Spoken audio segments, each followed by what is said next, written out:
Hey, good morning. Yes, it is. It's Tuesday, February 20th. Yeah, it's around 4:30 in the morning. One thing nice is the days are getting longer. I don't know how it affects you, but the shorter days where it's dark more takes a little bit more to get going. Whereas if it's light out, sunny out, you know, get to going pretty good. I mean, it won't be too much longer, and it'll be at like 5:30 in the morning and be light out, which I love to watch the sunrise. Instead of it being like 6:30, 7 o'clock before we start seeing any light. But I thought today what we talk about is how do you find yourself when it comes to being in a crowd of people? How do you approach it? Do you approach it thinking that you have to prove something? Or talk about your accomplishments instead of just being relaxed? We'll go more into that. Hold tight.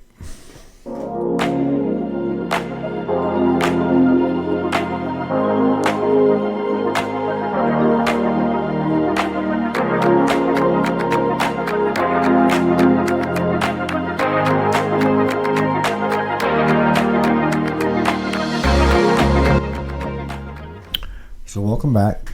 My name is Eric, if you didn't already know it, and this is the weekday show, Monday through Friday. And then we have usually a video out on Saturday and then Sunday sermon. And I try to put out some repair videos during the day as well. So yesterday was pretty decent. You know, when we talk about attitude, what is attitude? Attitude is not you're giving me an attitude. It's how to define yourself. That if you are open and looking for things to take place, they usually do, all by themselves. Whereas if you feel like you're under pressure, under the gun, then you're kind of overlooking the obvious, the elephant in the room. Have I got you totally lost? Good. That was my plan from the beginning.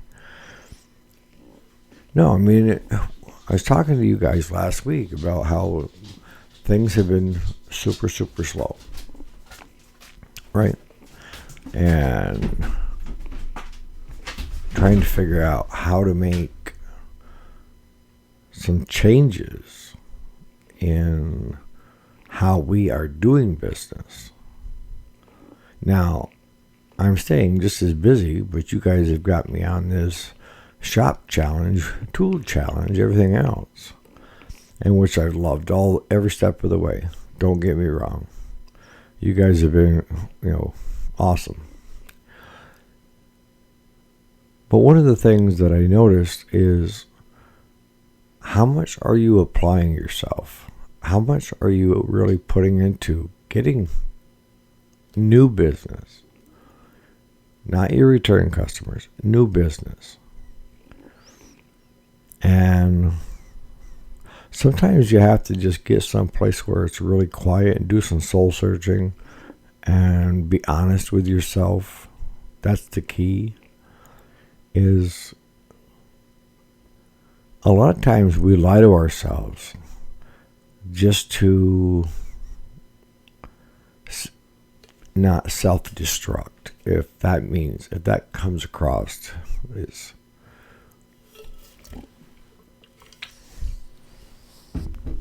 And sometimes we fool ourselves by saying that we're doing good when we're not doing that well.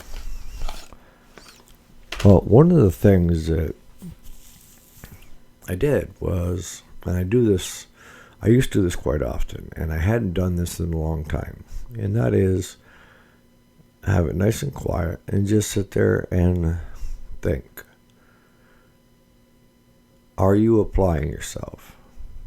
Do you have the right attitude? Or are you just sitting back waiting for greatness to come. Because if that's the case, you're going to wait a long time. Now, I'm not saying that every so often we don't hit like the mini lottery where work is steady and there's nothing to complain about because you don't have time to complain about because you're working steady. And that's great. Let those times keep coming. I'm talking about the times where, as one of you put it, checking the phone to see if the phone still works. You know, calling yourself, calling the shop, just so that you have somebody to talk to on the phone. You put your cell phone here and you put your other one here. You just, hey. But no, it's how much are you applying yourself into getting the task done? And a lot of people know how already. They're just not at the point where they feel the need to apply themselves. And a lot of times you do this, you ride the wave until there is no wave. But you got to watch out for the undertow, right? You know, surfing, swimming. The undertow is getting too relaxed, too laid back, where you're no longer applying yourself. And as the work dwindles and as the times change, you're not reinventing you and your business.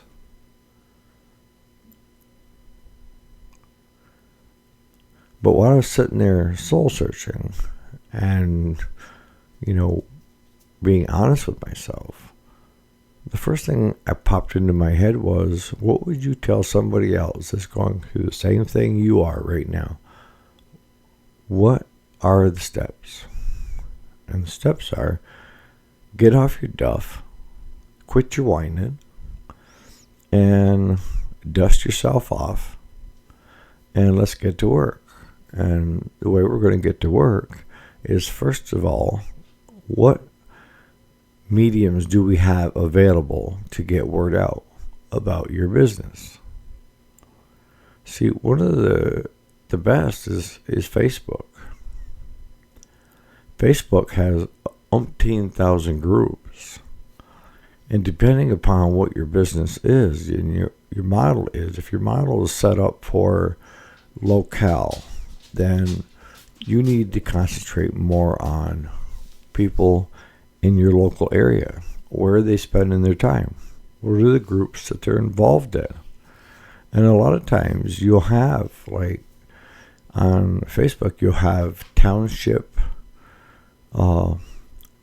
groups. You'll have buy and sell groups, whether it's, you know, UTVs, side-by-side, four-wheeler for sale groups, garage sale groups. Well, I'm in a rural area, all right?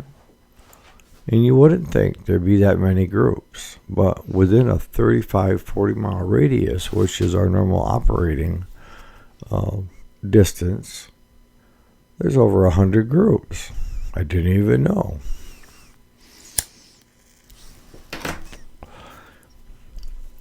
And the other option is to start your own group. But if you decided to do that, then you have to apply yourself there, and it leaves less of you to apply yourself here, which is trying to get the business back up where it needs to be.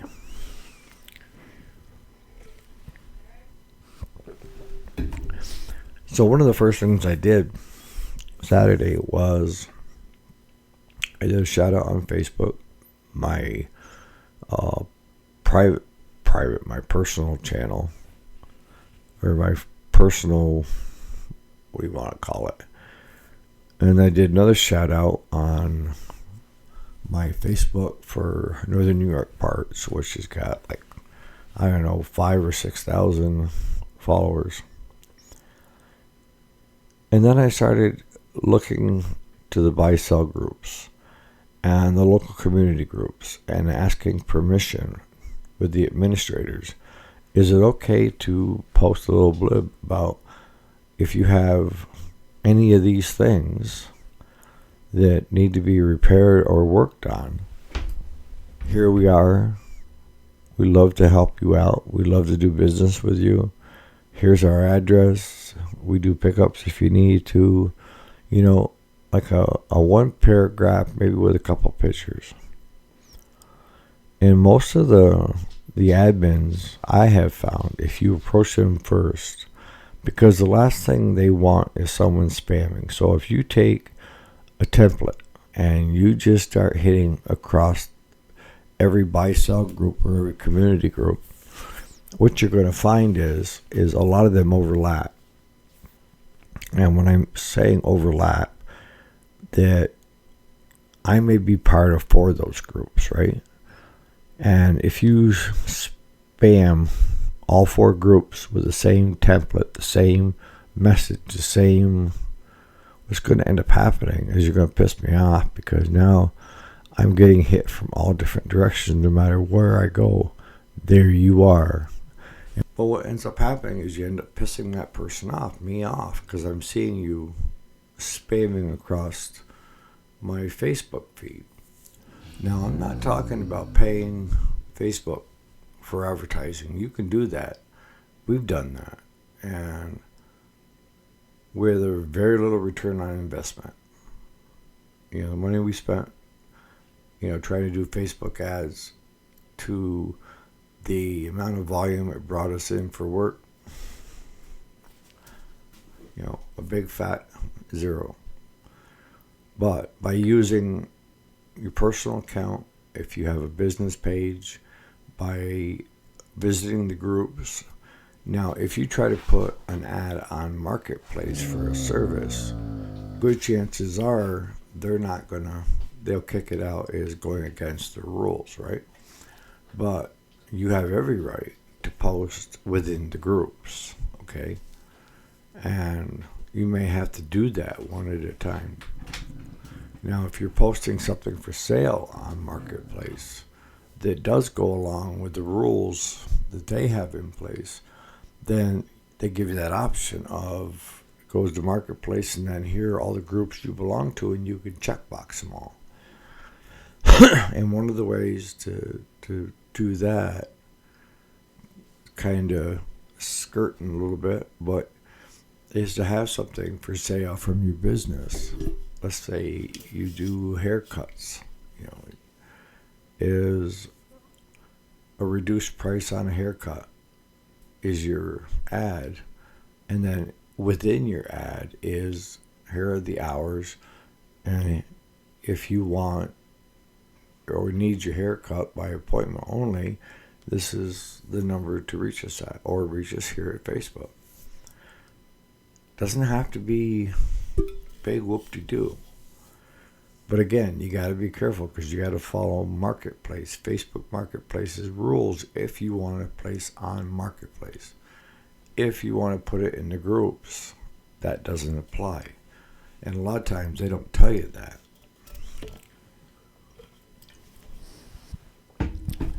So that's one of the first things I did. I sat down and I said, all right, let me see about joining some of these groups I'm not part of, that I could see a good interaction, useful, not something to abuse or something to take advantage of, just something that will work for both of us. It's got to be a win-win, right? No matter how you look at things. So I joined a couple different groups, and I shot a message to the admins. Would it be okay if I posted that we do this work, and I give them the ad, give them what I wanted to put on their group, and it was yay or nay, and I'll tell you, all of them said yes. But for each admin that I talked to, I showed them a different, less than a full paragraph with a couple pictures and just basically saying who we are, where we are, and what we do. And any work would be greatly appreciated. All right, so that was done on Saturday. By Monday morning, we had 2 snowblowers and a chainsaw for work, for what little effort I did just on a couple groups. You see where I'm going with this? You have to go where the people are, where the people are socializing. And that's within these groups. They're scrolling through these groups. YouTube videos and YouTube shorts, that's entertainment.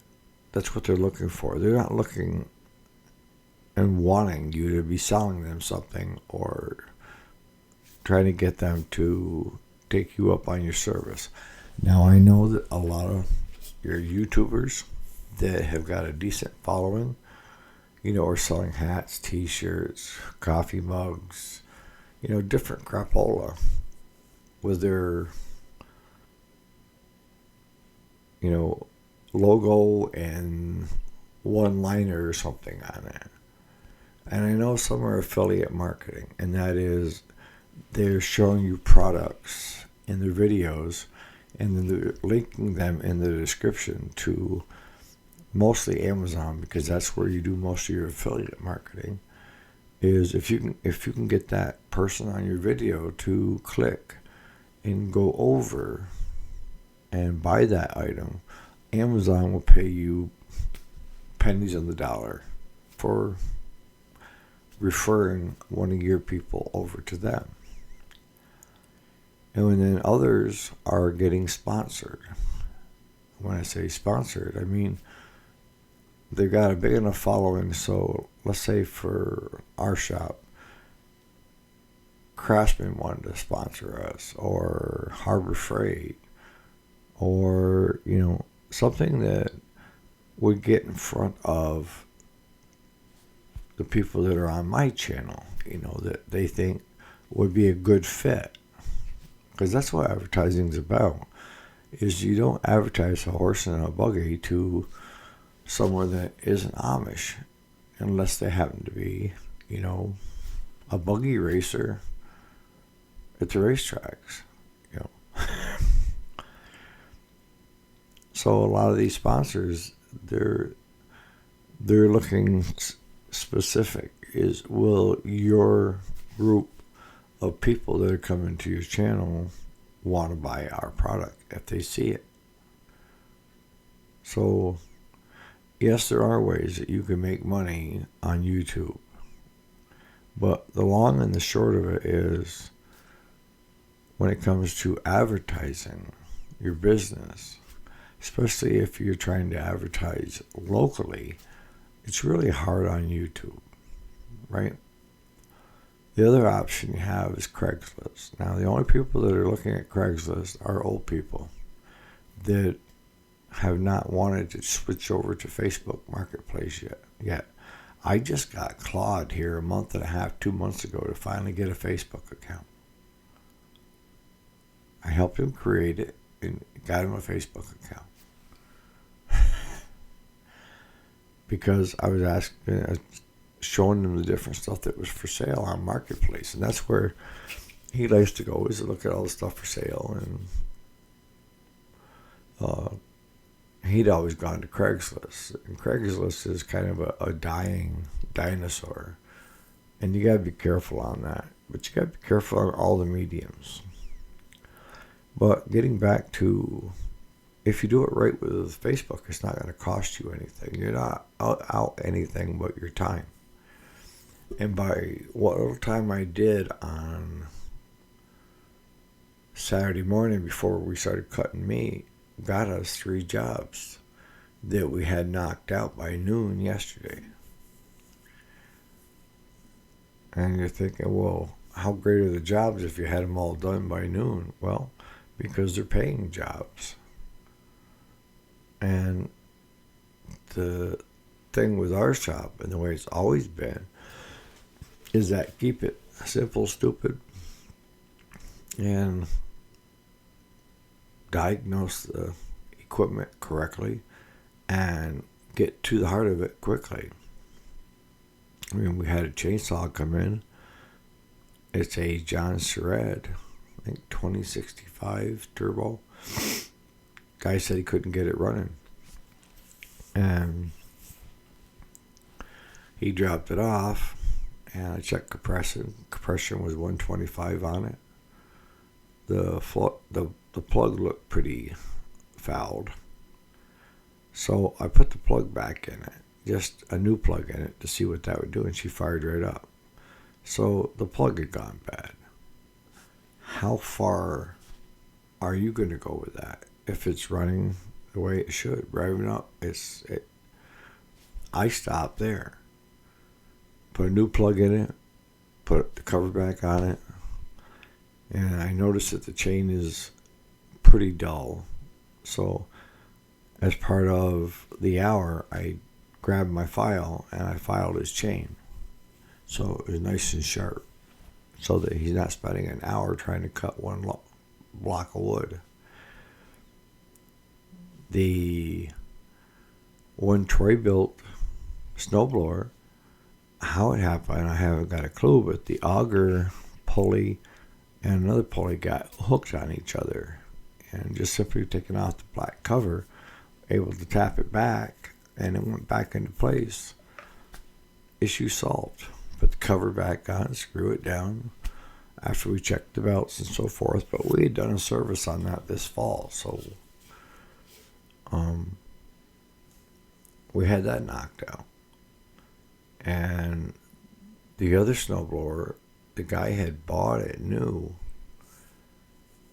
and said that he couldn't get it to rev up. It just sit there and spit and sputter. So we went and grabbed that, and I didn't have my glasses on. I didn't have them when we picked it up, or I'd have noticed that I'd never seen one before, or maybe you guys have. It was a newer, but anyhow, on the choke was also a dial for the throttle.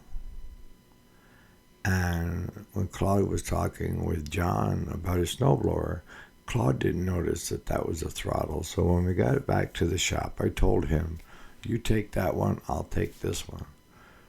And I had my glasses then, so I did everything, checked, fired right up, took it off choke, had it revving, and snowblowing. Didn't do a thing to it. Not a thing. So we ended up with taking the Troy built back. The bill was like $80-some, and the gal gave us $100 and said, "Don't keep it. It was worth that to have us get it and get it back to her." The one on John's machine, I told him, I said, "I'm not going to charge you," because he's a regular customer. I said, "Did you ever notice, John, there's a throttle control right here on the choke control?" And he's like, "Where?" So I showed him. And we all had a good laugh. And he wanted to pay, at least for my gas. I said, "No, I'll get you on the next one." He will become one of our best advertisers.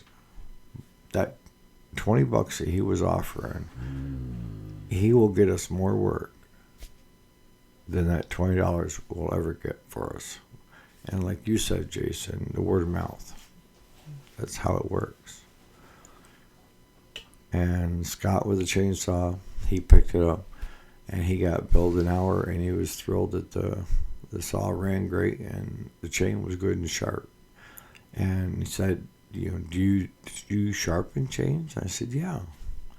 So we end up picking him up he's coming back with more chains. So that's more work, right?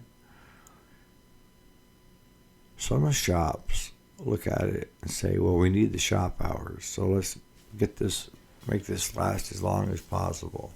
Let's tear the carburetor down on the chainsaw and do all this other stuff and come back with 2 hours labor instead of an hour's labor.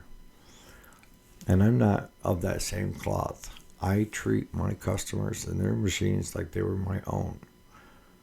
If it's not broke, don't fix it. So just start with the simplest things. And when you get to that point where everything is working good, stop. So to wrap things up for today, it's how you apply yourself. You can apply yourself 100%, but in the wrong places. You need to go where your customers or your future customers are. And you need to do it in such a manner that you don't piss them off.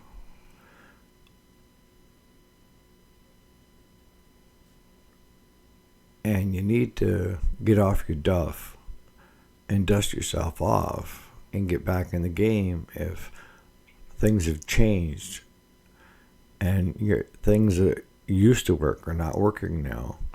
It's called evolution. This is what happens. Every so many years things change, and you have to be willing to change with it, or you'll be the dying dinosaur that took out, by the asteroid. So on that note, you guys have a great Tuesday, and we'll catch you back here first thing tomorrow morning, bright and early. All right, guys.